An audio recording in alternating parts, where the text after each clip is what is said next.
Break के बाद स्वागत है आपका। सीबीआई वैध है या अवैध, इस मुद्दे पर बातचीत की हमारे सहयोगी मनोज शर्मा ने सीबीआई के पूर्व डायरेक्टर जोगिंदर सिंह से।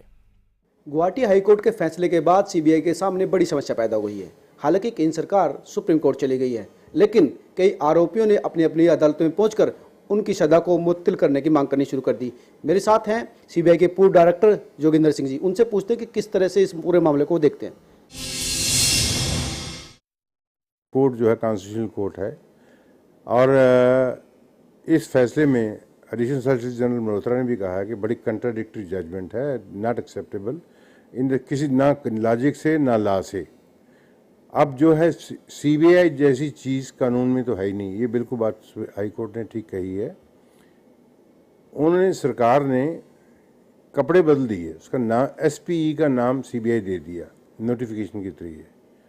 पावर तो उससे डिराइव करते हैं। अब ये हाई कोर्ट ने कह दिया कि ये नहीं करते, तो ये तो 18 दिसंबर 1997 में ये फैसला हो चुका था। उन्होंने ये भी कहा कि आप अपने सिर्फ यूनिटरी में केस इन्वेस्टिगेट कर सकते हैं, बाकी नहीं कर सकते।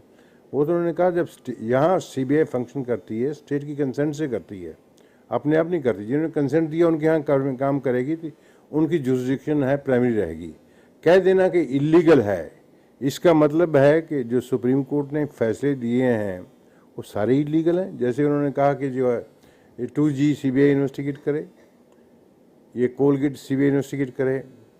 बिहार हाई कोर्ट ने कह दिया कि लल्लू का केस जो है सीबीआई करे, और सुप्रीम कोर्ट ने उसको अपील किया कि चीफ जस्टिस इसको मॉनिटर करेगा। क्या वो भी गलत है, वो भी इलीगल है एक हाई कोर्ट के कहने से। एट द बेस्ट आप कह सकते हैं ये जजमेंट जो है उन्हीं केसेस पे अप्लाई करेगी जो असम में है।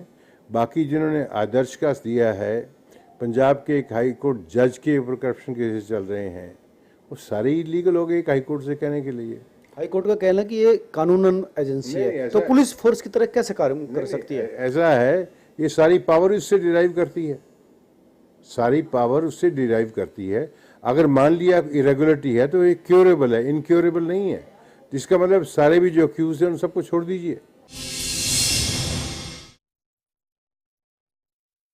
चाहे वो राजा हो चाहे वो लल्लू यादव हो। इसका तो इम्प्लीकेशंस क्या है, वो शायद वो तो कोर्ट में आर्ग्यू करेंगे कि जज साहब के मन में था या नहीं था, क्योंकि ट्रेडिशन ये है कि जज को कभी नहीं कहा जाता जिस फैसले के खिलाफ अपील होती कि आप बताइए क्यों किया है।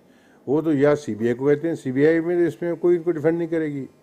अब देखते हैं अटॉर्नी जनरल क्या कहता है इन चीज़ों के लिए। और मेरे मन में तो कोई शक नहीं है कि ये केस जो है ऐसी जजमेंट जो है भ्रष्टाचारियों को इनकरेज करेंगी। वो गया था, उसके खिलाफ केस था कि उन्हें कर दिया जाए, कहा ये आपका कानूनी गलत है। अब 2 दिन की बात है, आप वेट कर लीजिए, कोई केस एडवर्सली इफेक्ट नहीं होगा। आप जहाँ जाएंगे कोई ऐसी जजमेंट होगी तो वो हाई कोर्ट कहेगा, मुंबई का हाई कोर्ट कहेगा कि क्या वो हमसे बड़ा है, उनको बोलिए टेक ए वॉक। अगर कोई सीबीआई उनसे पूछे कि हम इनकी बात माने या आपकी माने, तो आप खुद ही सोच सकते हैं कि क्या कोर्ट कहेगा। अगर एक हाई कोर्ट कह सकता, दूसरा भी कह सकता है कि इसका डिसीजन इलीगल है, पर वो हाई कोर्ट का मामला हाई कोर्ट में नहीं जाता, इसलिए सुप्रीम कोर्ट में जा रहा है। Let us hope for the best.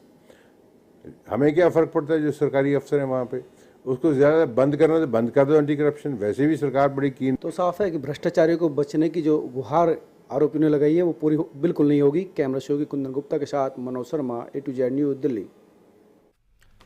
तो कुल मिलाकर अभी थोड़े दिन का वक्त है, देखने वाली बात होगी जब सुनवाई की जो तारीख मुकर्रर की गई है उस पर क्या कुछ जराबाजी होती है और किस तरीके का सुप्रीम कोर्ट का इस पर रुख रहता है। तो फिलहाल विशेष में बस इतना ही। आप बने रहिए A to Z न्यूज़ के साथ, क्योंकि खबर एक मिशन है।